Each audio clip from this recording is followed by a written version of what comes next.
In Japan, a legend says that the crane lives for 1,000 years. So the crane is a symbol of long life, good health, and good fortune. In Japan, this magnificent bird will fly so high they may disappear behind the clouds.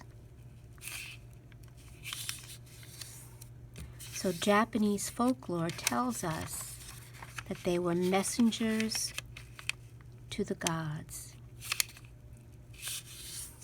If you fold a paper crane, you can make a wish and hope that the crane will carry it up to the heavens. More recently, the crane has come to signify peace and hope and healing. If you fold a crane, it's like a meditation. Your mind focuses on the folds and brings it to a peaceful state.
When you finish folding a crane, you can give it as a gift, spreading the joy of origami to others.